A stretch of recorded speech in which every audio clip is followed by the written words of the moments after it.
আসসালামু আলাইকুম, hello everyone. আজকে আমি আপনাদের জন্য খুবই মজাদার একটা রেসিপি নিয়ে এসেছি, যেটা না খেলে বুঝবেন না এটার টেস্ট এত ভালো ছিল। তো চলুন শুরু করে দিই রান্নার প্রসেসিং। চুলাতে একটা কড়াই বসিয়ে কিছুটা তেল নিয়ে নিব। তেলটা হালকা গরম হয়ে আসলে তাতে কিছু পেঁয়াজ কুচি দিয়ে দিব। পেঁয়াজটা ভালোভাবে ভেজে নিব লালচে হওয়া অবধি।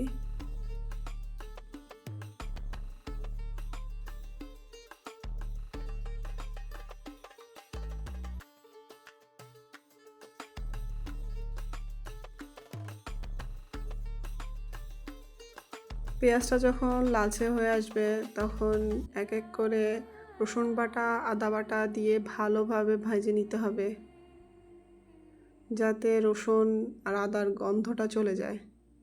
তারপর এখানে শুকনো মশলা দিয়ে দিব। আমি এখানে আগে থেকেই হলুদ, মরিচ, ধনিয়া, জিরা পানি দিয়ে ভিজিয়ে নিয়েছিলাম, সেটাই এখানে দিয়েছি। আপনারা চাইলে শুকনোটাও ইউজ করতে পারেন। সব মশলাগুলো ভালোভাবে ভেজে নিব। মশলাটা ভালোভাবে কষিয়ে নিতে হবে। যত মশলা কষিয়ে নেবেন রান্নার টেস্ট তত ভালো হবে। মশলাটা কষে আসলে আমরা এখানে খাসির মাংস দিয়ে দিব। খাসির মাংস দিয়ে মশলাগুলো ভালোভাবে কষিয়ে নিতে হবে।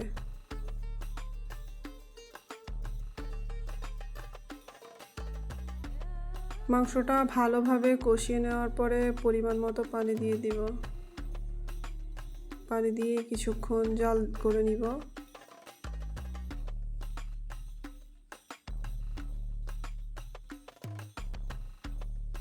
তারপর কয়েকটা বলক উঠে আসলে পানিটা যখন শুকিয়ে যাবে তখন এখানে আমরা মুগ ডাল দিয়ে দিব।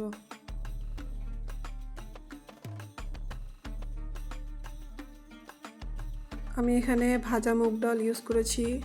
অবশ্যই আপনারা মুগ ডালটা আগে ভেজে নেবেন। খাসির মাংসের সাথে মুগ ডালটা ভালোভাবে কষিয়ে নেওয়ার পরে পরিমাণ মতো পানি দিয়ে দিব।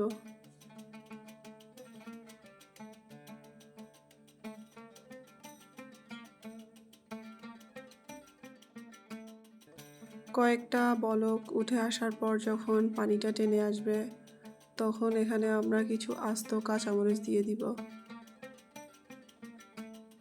তারপর এখানে 1 চামচ গরম মশলা দিয়ে ভালোভাবে মিক্স করে নিতে হবে।